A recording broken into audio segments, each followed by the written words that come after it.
Right, good evening members and officers. We've got no members of the public. Welcome to this committee meeting of the resources. I'm not going through all about being on camera, etc, etc. We're not expecting a fire drill, so if the fire does go off, I think you all know how to get out. And I'm sure we'll have a good meeting. We'll start off with apologies, please. Thank you, Chairman.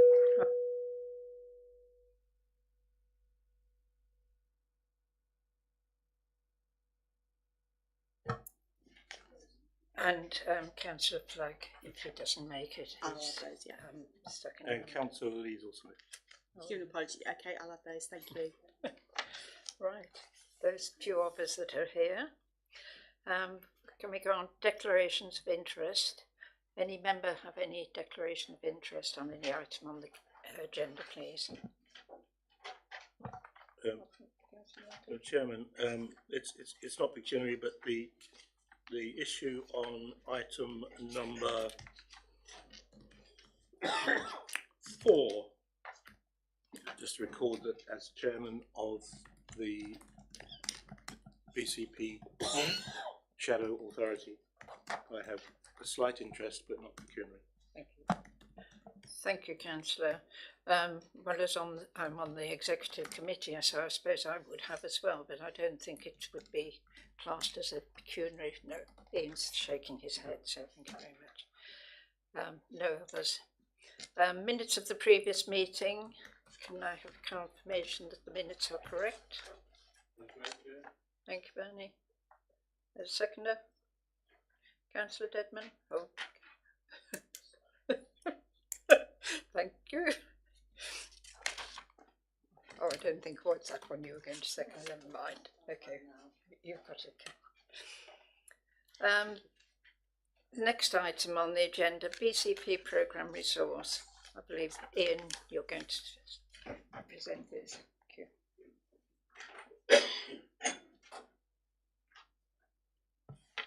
Thank you, Madam Chairman. Good evening, members.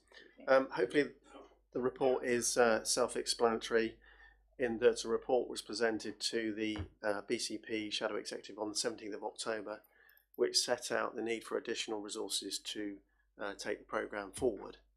And the request was made that this council considers its share in terms of the contribution that the Shadow Exec is requesting. If you look at 2.3, the table there identifies the resources that have been allocated already in terms of the original programme and Christchurch's contribution. And the phase 1, an additional 6.7 million is requested, of which this council's contribution is £421,000.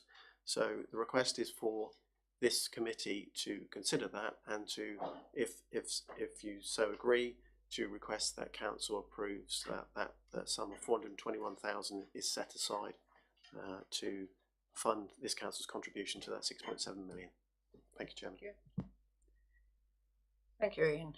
Do we have any questions, please? Yes, Colin. Yes, Chairman. Do we have any option in this? Yes, you do.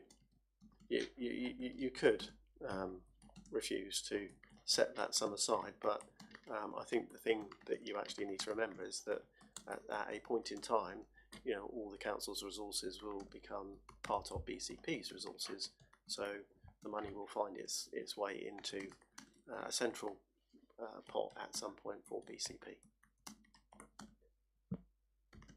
Thank you. Yes, Margaret. I just ask about the figures. Phase 1 here is obviously what we're looking at. Is that the amount that was budgeted anyway, that we were going to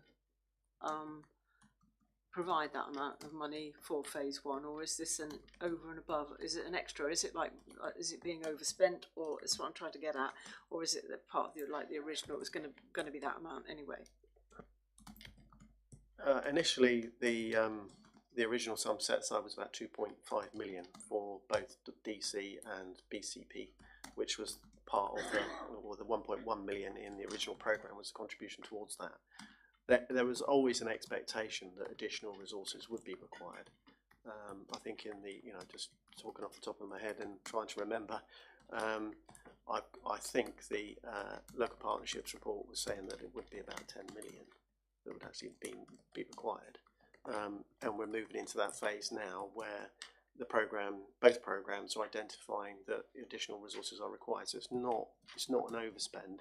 It's a point at which there now needs to be additional money spent. Thank you. Councillor Davis. Thank you, Chairman. Having heard the officer, I'm quite happy to propose the recommendation as set out, Chairman. Thank you. Do we have a seconder? Thank you, Councillor. Sorry, yes, sir. No, I don't think we've gone into debate, but yes, you may ask a question. Noted that the decisions have already been made for us, and understanding that there's not much we can do about that, and also noting that we are well under the local partnership business case scenario, which I think they quoted something like between 12 and something million pounds, incidentally. I seem to remember in the dim and distant past that we were going to actually make an appeal to government for some money. I think it was about £3 million in contribution, bearing in mind that they'd taken a year out of the time that we would have to actually absorb this process and develop the shadow authority. How are we getting on with that? I think both interim Section 151s are pursuing that route through MHCLG, but from what I can understand is that MHCLG are still holding the line in terms of there is no money for it. But I know they're not giving up in terms of trying to obtain support for the transition. Yes, sir. So, is there some process whereby we can expand? I mean, I'm quite offended by that, to be quite honest, because I think what we've done in a council and endorse it is to do everything we possibly can to actually mitigate against the austerity measures that have been brought in by this government, and in order to protect our services going in the future. So, is there anything that we could do to actually create a bit more pressure? Is it a possibility that we could involve our Member of Parliament to see if he can get some extra money or something? Is anything being done in that way? I think the Members of Parliament that were supporting the case for change, I think they did at some point when the original Secretary of State that made the decision was in place. I think there was an approach then. But I think the best that we can actually expect is a capitalisation directive where some of the funding that's actually required can be capitalised rather than actually being spent from revenue, so in effect borrowed. Thank you. Chairman, can I ask if that discussion was minuted in such a way as this committee is quite concerned that that in the overall effect, government is not apparently terribly enthusiastic for maintaining their direction in terms of funding it properly? I'm sure we can have that minute, Councillor. Councillor Devon. Yes, thank you, Chairman. Can I refer to, I'm sorry, my computer's gone down, so I'm having to do it from my paper copy, which on page 16, on 29, there's talk of the full costs about redundancies, and I just wanted to make the point that it's always a very, I just wondered, I mean, we're only talking about giving the money, but I think I would like to make the point that a lot of these huge payoffs that we hear about, and I'm not saying that they are out of order, I'm hoping that we are not budgeting for massive payouts for officers, as we read about in the press. I don't know how true it is, because obviously payouts should be private. But if they were to be the massive sums that we hear bandied about by people being paid off at high officer level with redundancies. I would be very unhappy about that. But apart from that, I think it's a really good report, and I will be happy to second it when we get that far. Yes, Ian. Chairman, can I just come back on that point? You know, those payoffs, as you say, are not discretionary. You know, they are based on the terms and conditions of employees that you as members have agreed.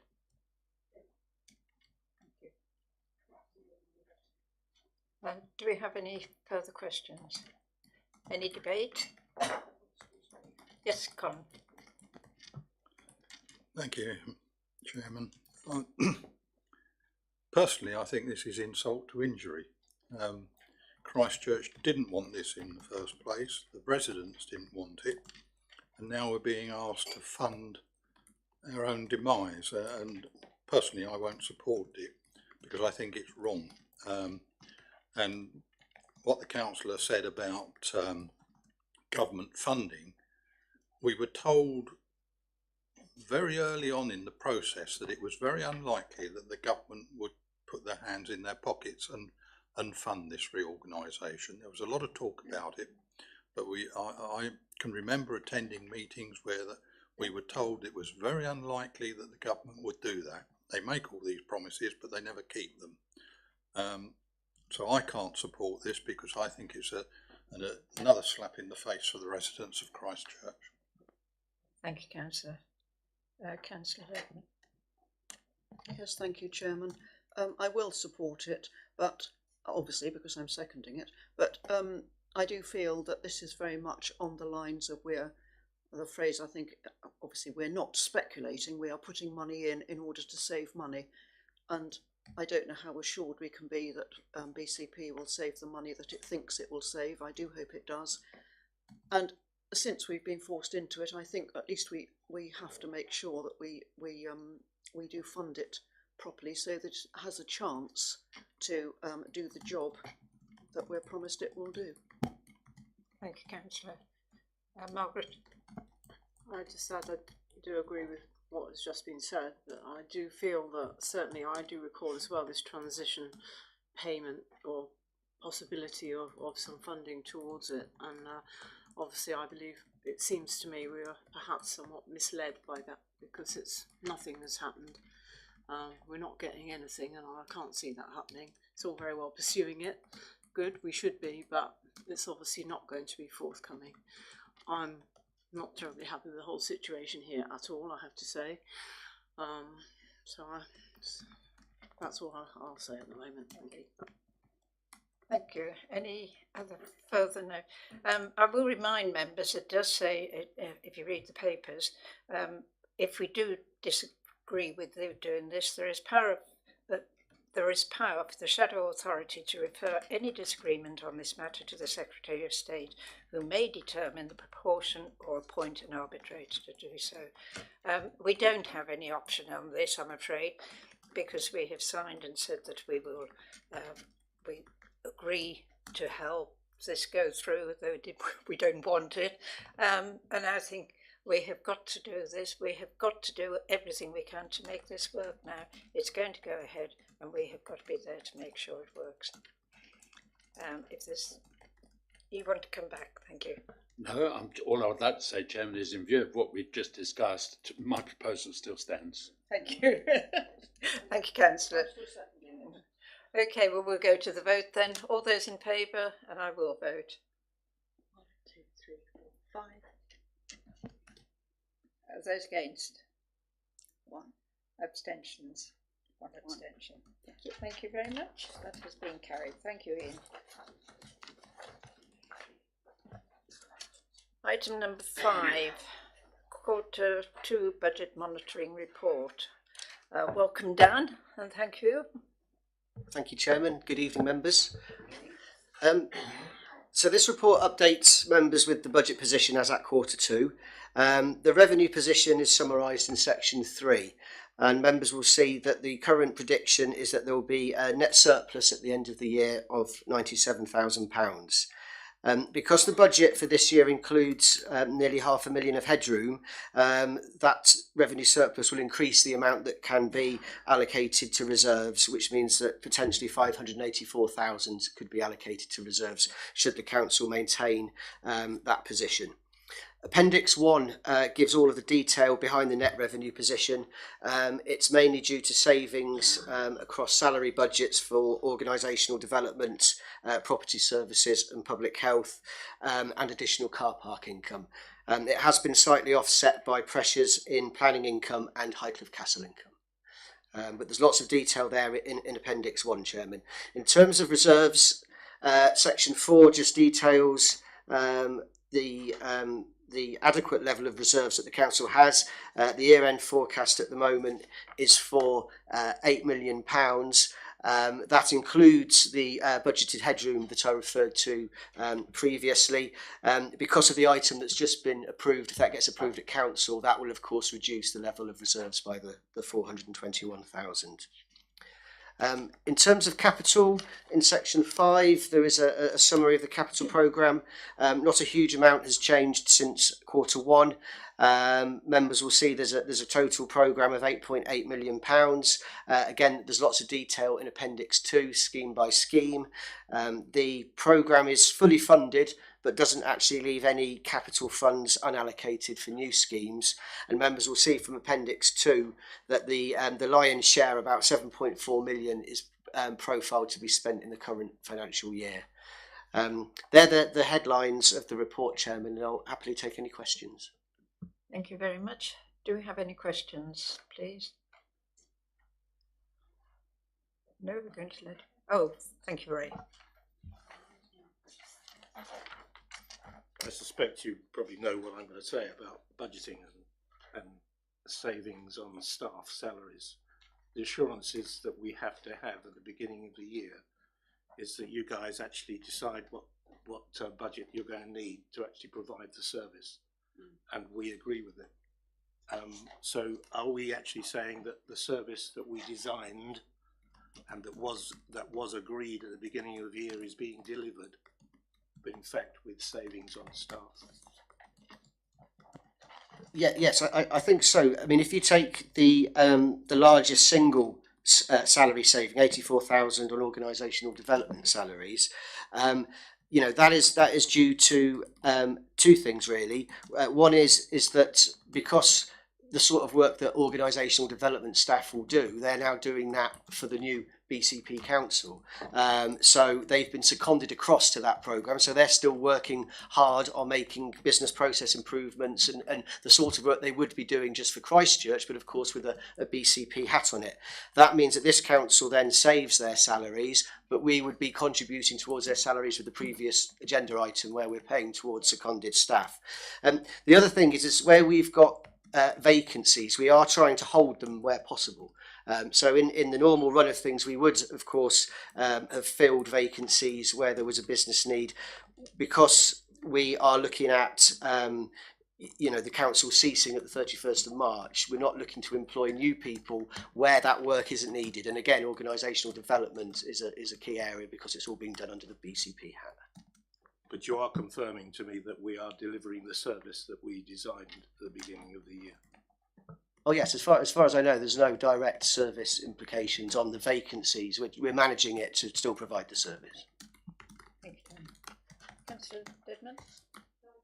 Yeah, thank you, Chairman. It's a question I should have possibly asked before I came to the meeting, and I don't know if Mr. Pope is able to answer it, but I notice here now, reading this market income,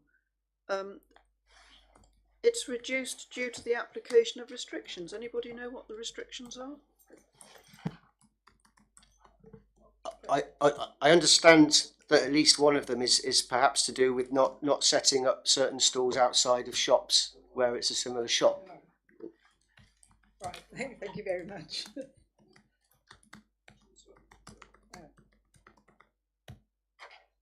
Get well soon, Councillor. Thank you, yes. Get well soon. I'll send you a note. I'm trained in CPR, don't worry. Did you want to come back? No, I sort of almost didn't hear it because there was a bit of disruption as my colleague left. But I think you said something to do with not setting up stalls outside the shops. Yes, I believe that's right. That there's a restriction that you can't set up a stall selling the sort of goods that the shop behind you is selling. I think they've swapped around a bit. I went down the other day and the stores went where they used to be. Councillor Bundy. Thank you, Chairman.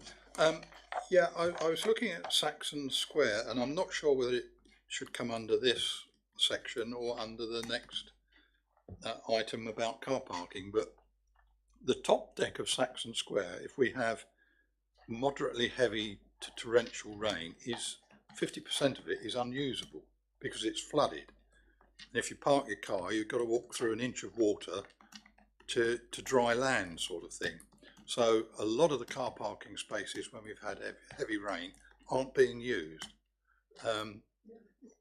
That did occur a few years ago, and it was looked at, but it's now reoccurring. So I think there needs to be a budget possibly provided for improvement work there, but maybe when we talk about the car park revenue, we'll hear something about that later. But I am concerned that we are missing out on income there when it's raining because people can't park.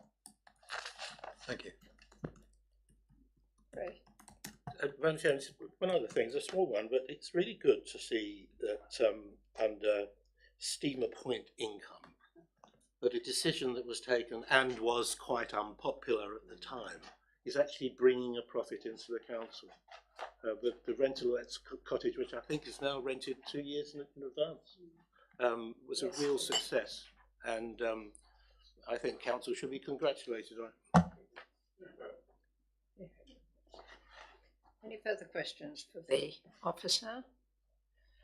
No? Any debate? Councillor Dead? Yes, thank you, Chairman. I'd just like to put in a plea for something I did mention before and I was a bit slapped back by it. We're doing Saxon Square lavatories up to a better standard. I would like to see the hours that they're open made longer. I was told last time when I asked this that they're shut at 6 o'clock for various reasons, all of them very good. It's most inconvenient, excuse the pun, for people who are there after 6 o'clock, and I would like to see us carry this through and have them open when the public want to use them and not be told that, oh, well, you can go to the Regent Centre, which is lovely, but it's, I'm sorry to use the pun again, inconvenient. So yes, I agree that the budgeting is fine for Saxon Square. We must do it, but we must make them open when the public wants to use them. Thank you, Councillor. I think that would probably come under community committee, would it not? Yeah. We'll follow it up anyway. You're not on committee. No, but we can follow it up. Councillor Bungie. Just happy to propose that set out. Thank you, Councillor. And do we have a seconder? Put a second. Thank you. We're just we're just noting the report. Yes. Well, I think we duly noted it, and thank you very much for all your work done. Thank you.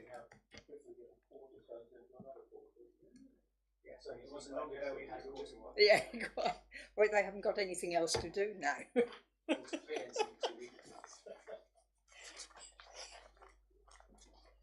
Right. Item 6. Welcome, Jonathan. Again, we're just noting your report, so would you like to tell us about it? Thank you, Chairman, members. Car park report. There are no recommendations, it is just to be noted. At paragraph 3, we have the full year forecast, and I can move down to 3.5, where I mentioned the table 1, which is on the next page, which, going through the figures, the outline is that we anticipate £61,000 in excess of budget. If I move on to the recommendations from the Town Centre Working Party, which came to us, we actually implemented those. But I would point out that at 3.7, we did change how we did Bypass and Saxon Square, because it was felt that removing all of the long stay from Bypass car park wasn't practical, and we were receiving some complaints. So we did that, and it has proved very successful, actually. And also there at 3.8, we did receive complaints about the darkness of that car park downstairs, and all the lighting has been done now, and it looks quite good with the new lighting. Thank you. And then the car park reconfiguration works, which is to create as many extra spaces as possible to offset the disposal of the Bargate site. We changed it. We created 3 phases, if you like, where phase 1 was the initial works to Mayor's Mead, which are now complete, and we increased parking, 34 parking spaces there, which was better than we anticipated. Phase 2, which is to some of the other car parks in town, I have to just tell you that the works were planned for the 26th of November. The contractor wanted to start the week after, like this week, but we said no because we were worried about the disruption to Christmas shoppers. That work has now been put off to the new year. We didn't want to create any hassle for people shopping for Christmas. And then phase 3, which they were the slightly difficult project work where we may have needed some permissions, and we put that in phase 3. That work is now going ahead and hopefully will be completed by March 19. And in total, we anticipate creating 104 spaces or thereabouts with all this work. And lastly, we were looking at introducing a parking voucher system for Travelodge to help them with removing the long stay parking. We did a lot of work with them, but in the end, they actually said, we don't want it. And it's just been left now. We haven't heard from them since, and they are carrying on as normal. So no more work on that one. And that's the report. Thank you very much. Thanks very much, Jonathan. Very pleased that you put off the works that was going to go ahead this time of the year. We wouldn't either get in or out of Christchurch, I think, if you'd done any more work there on the road. So very happy about that. Questions, Colin? Thank you, Chairman. I was just going to say, can I ask the officer if he will look at that flooding problem on the top deck at Saxon Square? Certainly, Councillor, we'll have a look at that and see what the problem is. Yeah. Any further questions, Ray? Thank you. I think annually we get a detail of all the parking, car parks and whatever. And in terms of the shopping car parks for Highcliffe, for instance, do you offhand sort of know how that is faring against budget or against last year, or however you measure it in Wortley Road? No, I don't. I don't know the figures. I can find them out and produce them to show how it's faring. Yeah. Would you like those sent out to everybody, or are you just? I think so. Yes. Thank you. Could you send those out to all the committee? Certainly, Chairman. Thank you. Councillor Dedman. Thank you, Chairman. It was simply to say, going back to Saxon Square Car Park, if we're talking about problems with it for the, for people getting inconvenient. Yeah, my word. Thank you. No, the steps when it rains are also terribly slippery, as I found to my cost in high heels.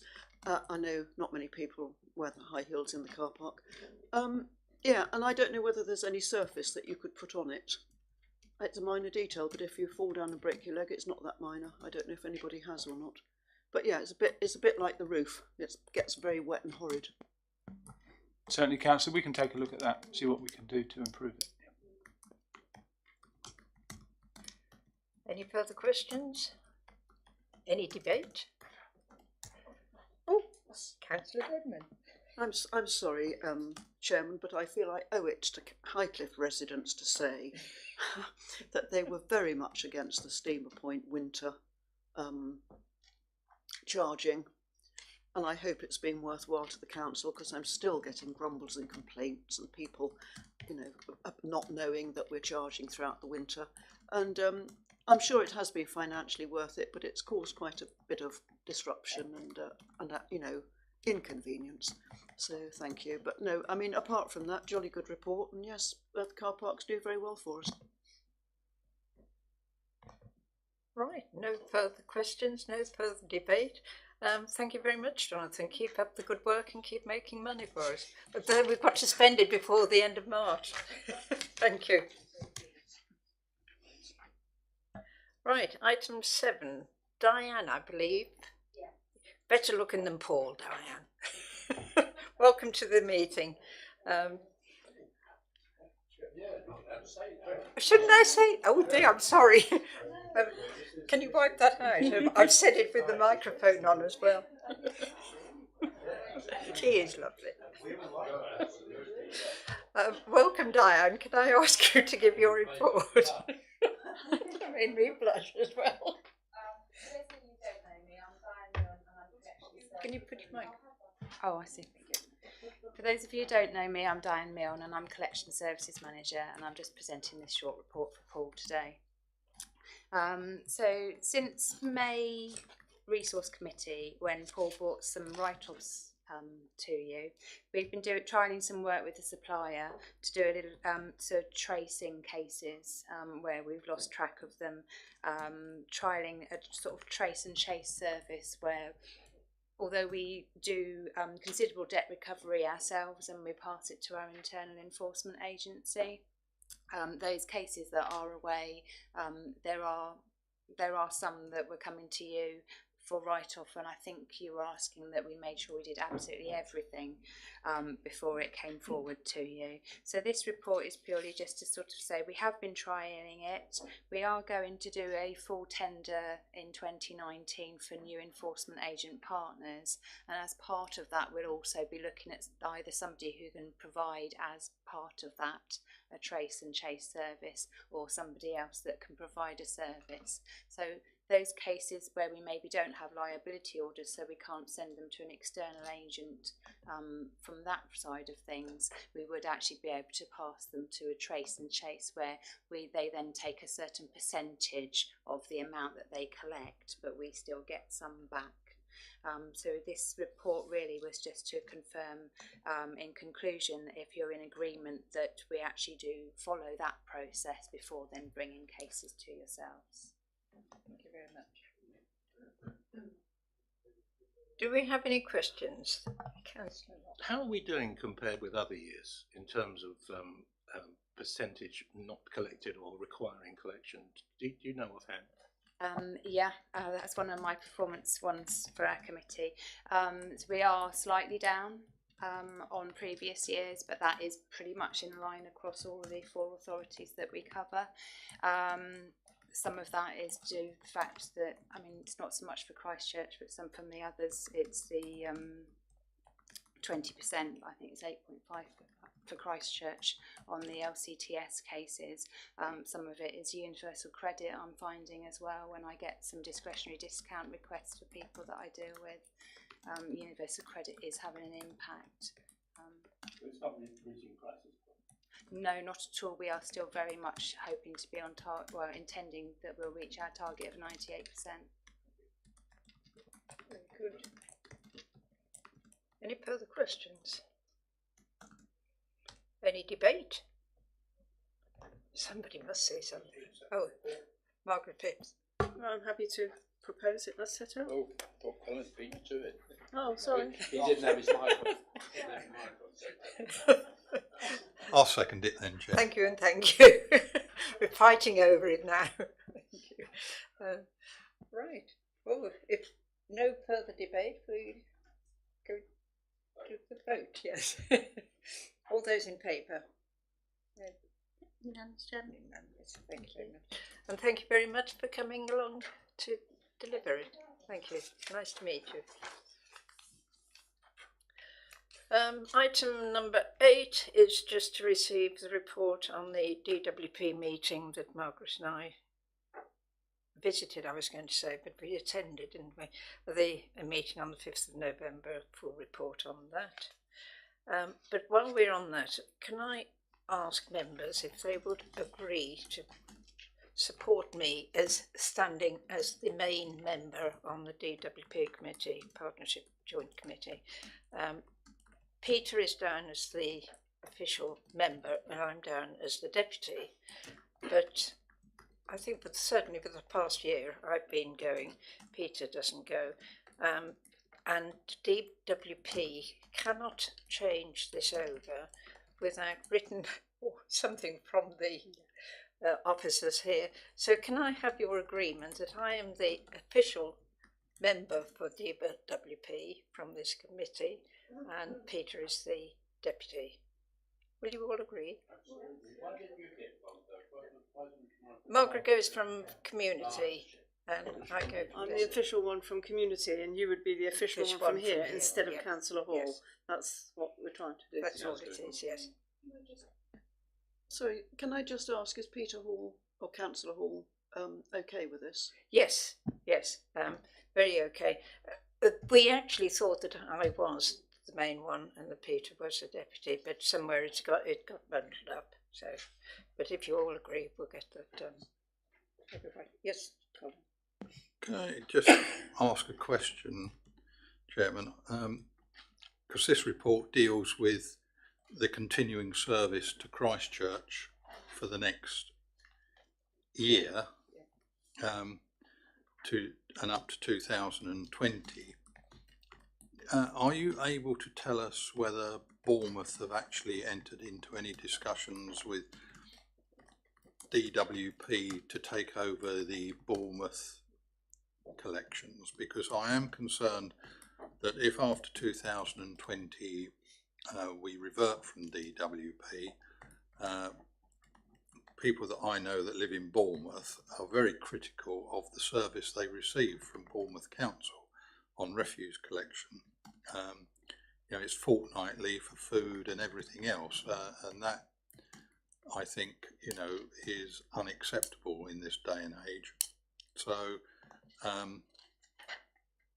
you may not be able to say because it's contractually sensitive, but I would like to think that DWP are approaching the new BCP authority to supply those services for them so that Christchurch residents don't suffer 2 years down the line with a change in refuse collection, which could be worse than what we're getting currently.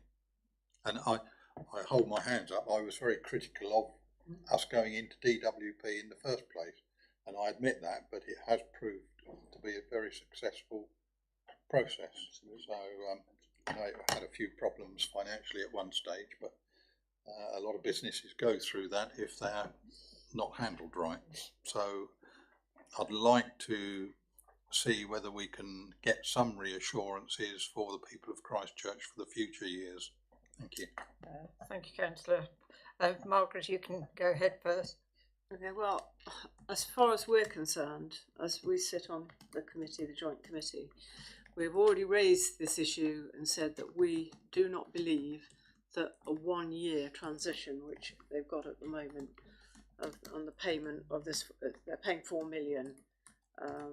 BCP will pay 4 million to Dorset Waste Partnership to provide the waste, continue the waste service that we have here in Christchurch at the moment for 1 year. That would be, as you see in the report for 2019-20.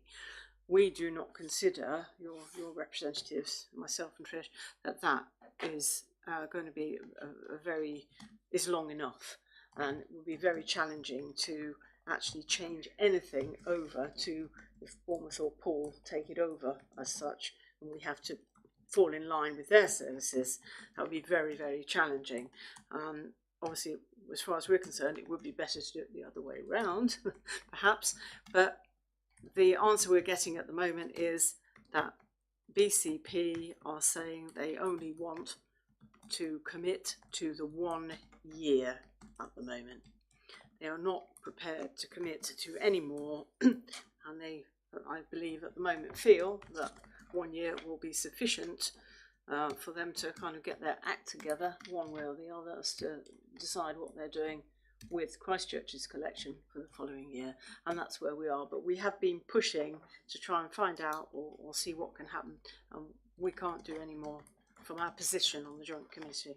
Do you want to add to that? Well, I will add to that the DWP have been talking to Bournemouth and Poole, so because it would make sense for the whole of Dorset to be covered with it, but at the moment they certainly haven't come to an agreement. They feel that we should have two different collections in the two accommodations. Thank you. Councillor Bednar. Thank you, Chairman. Well, yes, thank you, Chairman. I was just going to sort of agree that it would make much more sense, I'm sure, on the face of it, for Bournemouth and Poole and Christchurch, when joined together, to stay with DWP, because I thought the whole point of unitaries was economy of scale, and also we know that DWP does a good job. Having lived in Bournemouth and Poole at separate occasions, I mean, I've never had much cause for complaint, but I gather our food collections are far superior. I've heard that earlier on today. So, but I think it would certainly be a good idea to make our representation, if this committee is agreed, that when we're all joined together, we try to push towards Bournemouth and Poole. I'm sorry, I'm getting mixed up with who it is. Bournemouth and Poole joining the DWP rather than going down their separate routes.